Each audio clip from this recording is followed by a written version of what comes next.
Hi, folks. Welcome once again to Talk Formula One. As usual, with me is OBJ. OBJ. Hi, folks. Talk Formula One. We are back. Hopefully with a bang. I mean, the race was exciting. Dele, kick us into it. Well, what can I say? I'm not going to fail to mention this point because I'm sure it's something you've been rooting for. But Mr.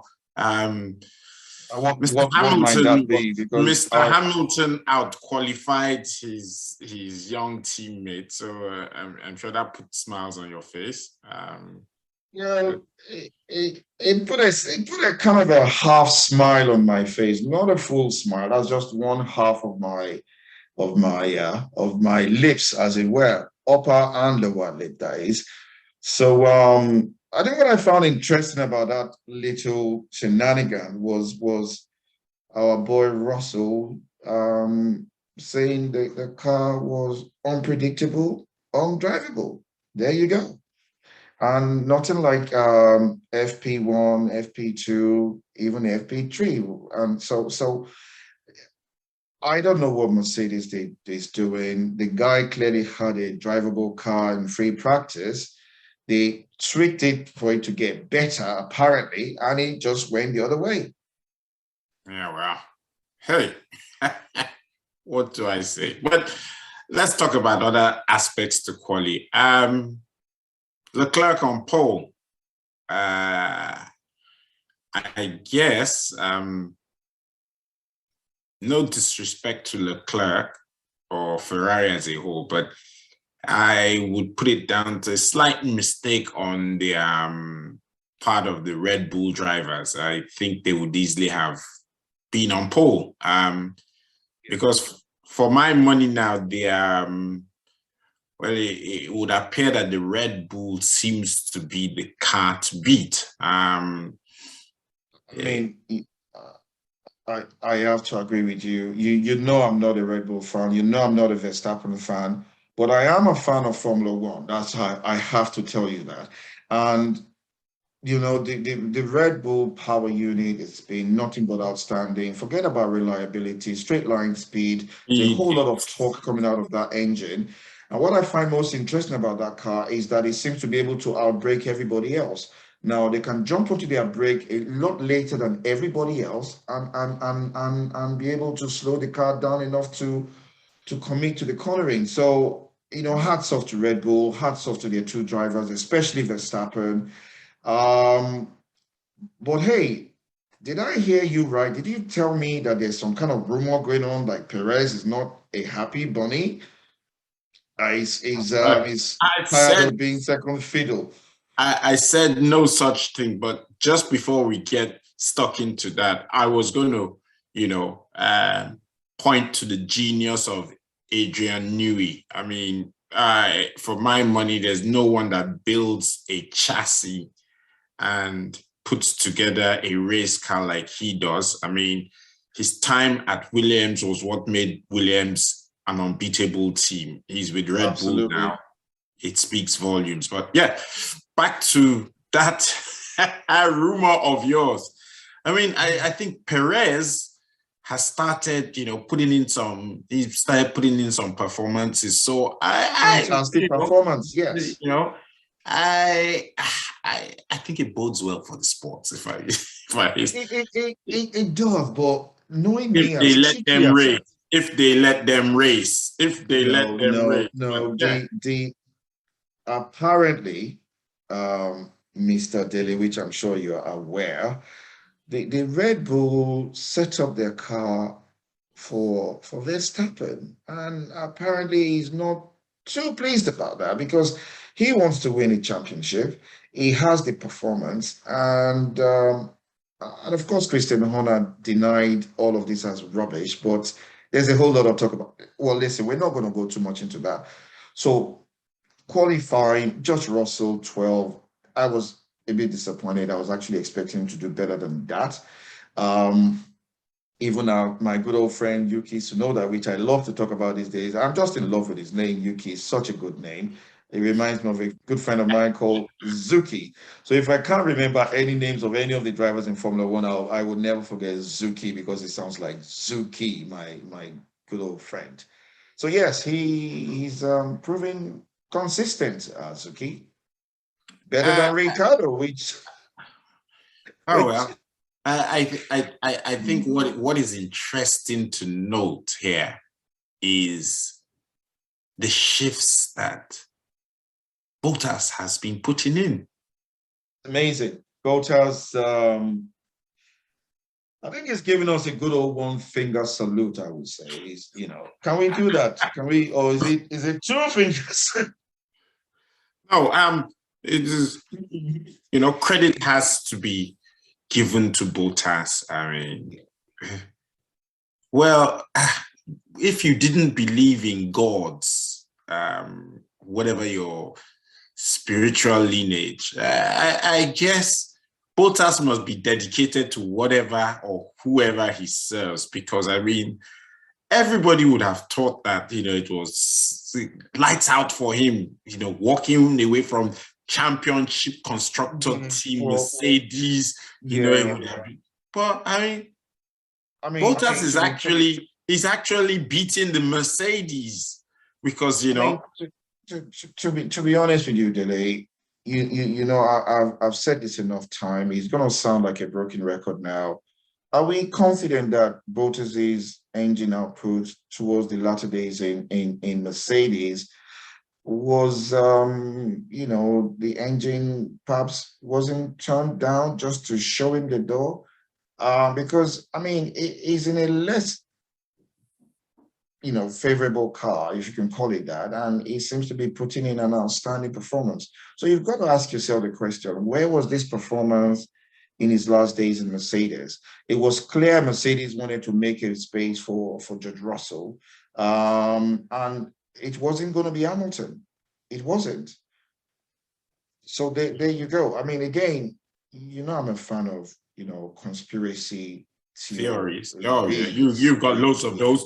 You've got a lot of those. But hey, this is what makes our show exciting and a lot different from everybody else out there talking about Formula One. So we have to be different because we don't have any affiliation, and certainly nobody's paying us to advertise anything on this channel. Not yet, anyway.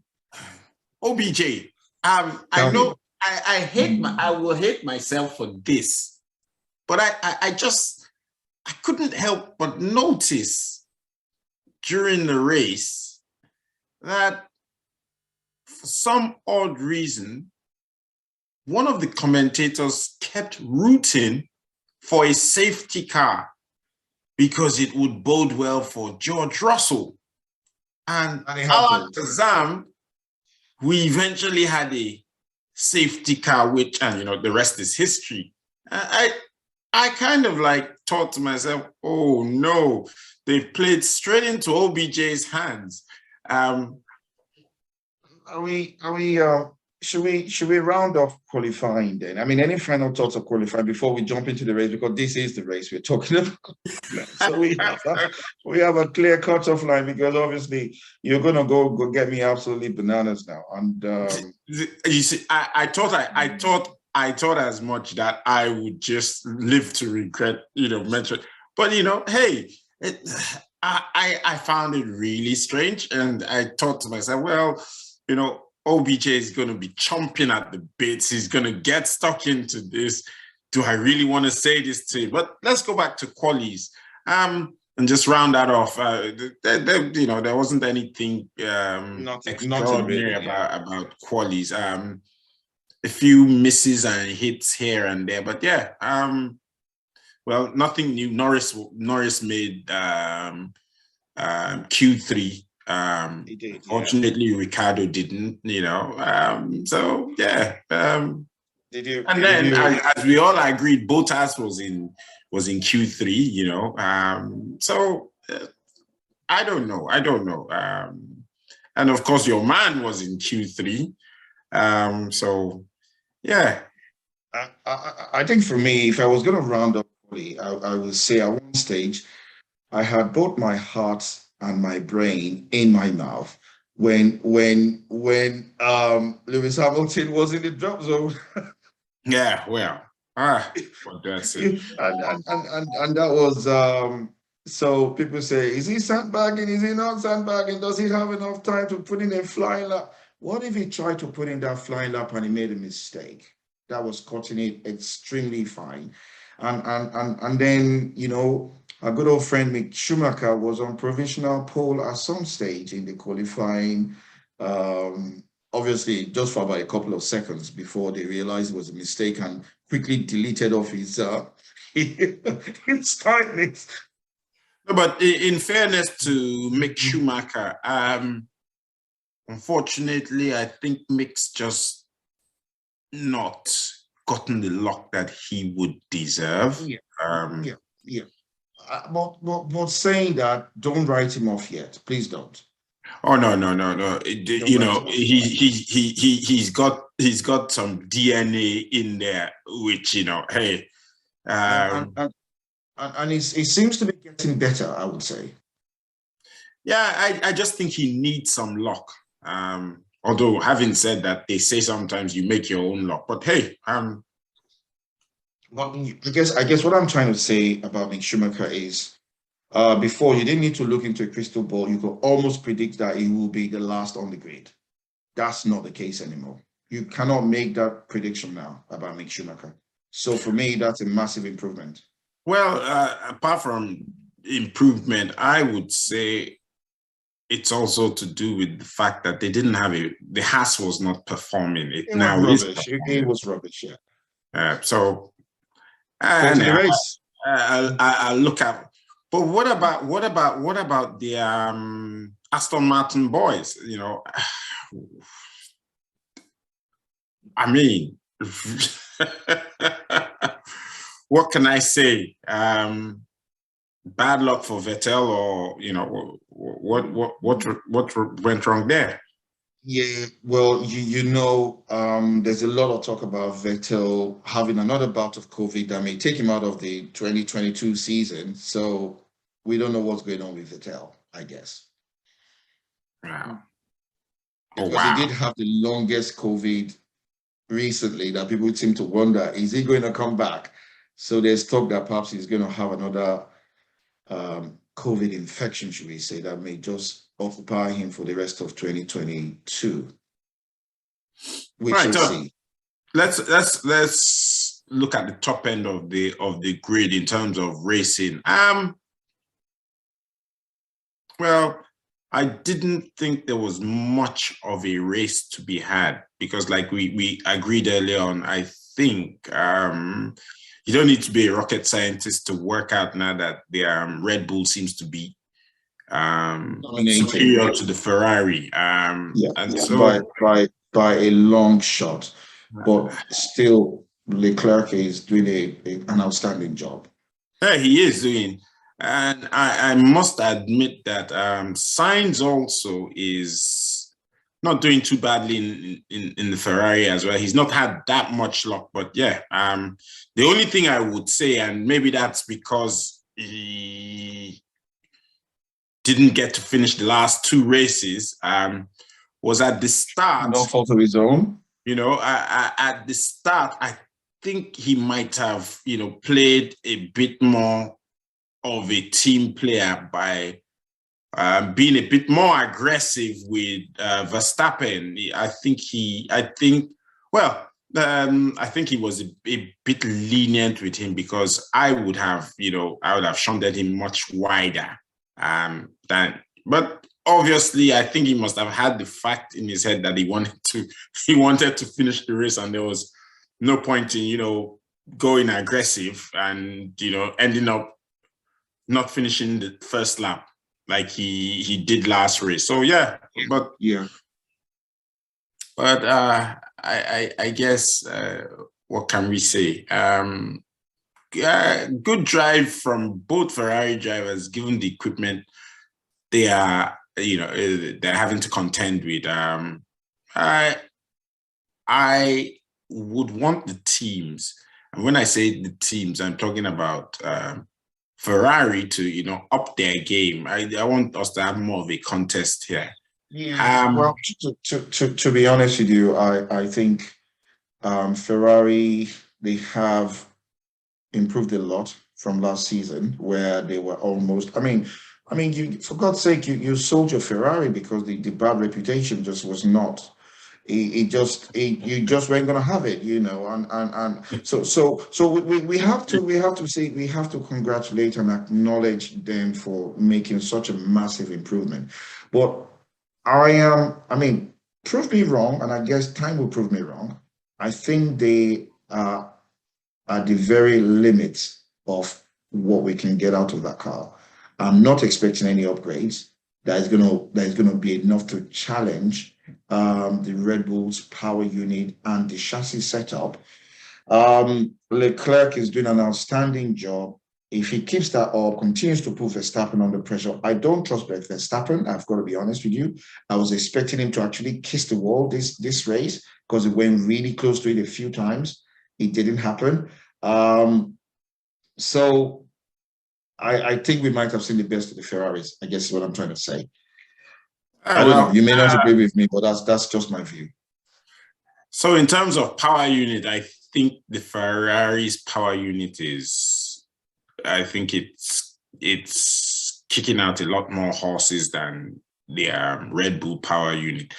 I just think the Red Bull has better streamlining, hence its superior straight line speed. But having said that, Ferrari might be able to, I don't know. They might be able to do something that helps improve their streamline and give them a bit more straight line speed. Because I guess for my money, that's all that they need to do is try to improve their straight line speed, and then we'll actually have a contest back on. But for now. Yeah. I'm not optimistic. You're not optimistic. I mean, I'm not. The only other party that we would have hoped would have made it exciting are Mercedes, and well, they're still not at the party. I don't know if they're gonna ever get to the party, but they may show up at the party, and it might have been after Toto Wolff leaves the party. I think that is my So when we've got notice that Toto has left the house, then perhaps the party may begin. Well, listen, look at what's going on, and this was going to be my final thoughts, clearly from me. I'm certainly not happy with Mercedes. I'm certainly not happy with Toto because he's the man that is in the driving seat. Now, for the life of me, why did they not put Lewis when we had the safety car come out towards the end of the race, when Lewis was on spent hard tire?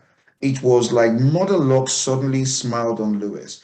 Why did they not bring Lewis in and put him on the soft for the last few laps of the race remaining? Why did they do that? They asked Lewis, do you want to change your tires?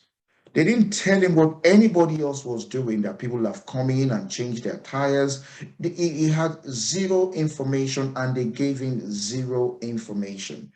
So if they told him, this is the information you need, these are the decisions or these are the options that are open to you. Now, Lewis will have come in, he will have changed into the soft, he will have been faster than everybody else, and Lewis could have been on pole. But Mercedes didn't do that. They did not give him the information. They just asked him, do you want to come in to change your tires? He didn't know what was going on, so he decided to stay out. Now, if you rewind to call that a gaffe, okay? As the English would say. If you rewind back last race or a couple of races, yes, they did give him the start. They did tell him to come into the pit immediately after he passed the pit entry. How is that? Now, for the life of me, you've got an army of people staring at the computer screen, looking at all the data available, looking at all the different positionings of the car, seeing Lewis approaching the pit lane, 30 seconds, 25, 20, 15, 10, 5. It goes past the pace entry. Come in now, Lewis. Really? And you think, with the little brain I have in my head, I want to think that Mercedes A-list team make this kind of consistent schoolboy errors. Let me take you back to 2021. Safety car restart, spitting with rain. Lewis, the only driver left out there that didn't change his shoes. He alone started. In fact, I think it was DC. He said, this is a first in Formula One. There's never been a restart with just one car. Everybody was in the pit lane changing their boots. Only Lewis sat there in slick, in heavy rain, because they didn't tell him to come in. And then he started the race all by himself. In fact, he started the rain in gear 5 because there was actually nobody trying to stress him. So he started the race. Everybody joined the race in intermediate. And then come in, Lewis. Really? They lost him his lead. They automatically added 30 seconds to his race. Oh, sorry, we made a mistake. Well, David Coulthard said, I don't know which weather forecast, which radar the Mercedes guys are looking at, but this rain is not going to go away. So when you look at the consistency in the quote-unquote mistakes by the Mercedes team, I think you should be slightly more tolerant of me with my CTs, I guess is what I'm saying. Well, just before we wrap it up, Norris's unfortunate crash. I mean, that had me wondering why some drivers are really careless, because I'd like to believe that, Gasly wasn't it? Pierre Gasly. I think he was a bit careless in that incident. He was, yeah. He was.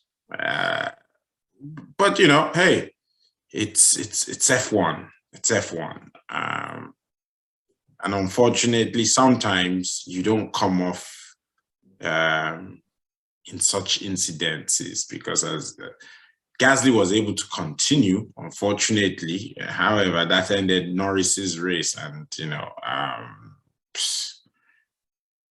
I guess when you are placed to score points, that must hurt like hell. But hey, it must, and yeah, we just have to see. So, final roundup from me would be, Bottas, and obviously the unfortunate event. Bottas did quite well. Is within the top 10. I think we need to recognize and congratulate him for that. The overtake of George Russell on Mercedes. Again, I don't want to sound like a broken record. A few races ago, it was like Lewis was not allowed to attack Russell because the position was set. It didn't seem to be the case in the last race, the Miami Grand Prix. Russell was allowed to attack and overtake Lewis.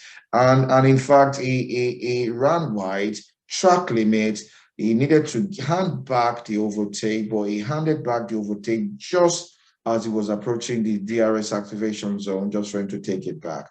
So again, I think Toto Wolff needs to leave the party before we start getting some decent motor racing. And I hope he's watching this. He knows he's got one fan in the whole world, OBJ. Well, but you could argue, you could argue that Lewis maybe is beginning to lose his racecraft, because on a good day, hear me out, OBJ. On a good day, that's my dog, by the way. Russell handing back the place just before the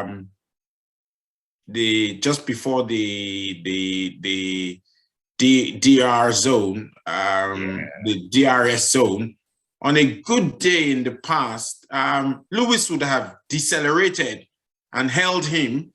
He would not have allowed him to hand him back that space. And there'll be no need for that, because there's a risk both of them, they'll take each other out, and that would not be good for team spirit. It would not be good for Mercedes as a whole. And it'll start to brew bad blood between Lewis and Russell, which is certainly not what I beg Mango's got an opinion on that. Mango, what do you think? Rubbish, huh? That's what he said. You're putting words into Mango. Smile.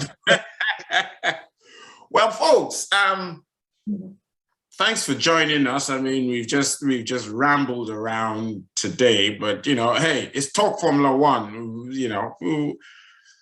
We focus on all sorts of different things. Nice to have you here with us. And yes, for whatever it's worth, let's have your comments. They've been a bit sparse on our comment section. Please, for whatever it's worth, let us know what if it's to say good job, lads, fair enough. If it's to criticize, absolute rubbish, guys. Let us have some comments and let's talk Formula One. From me, it's see you next time. OBJ? Yeah, see you. Thanks for tuning in, and hopefully we'll look forward to a good season. Thank you.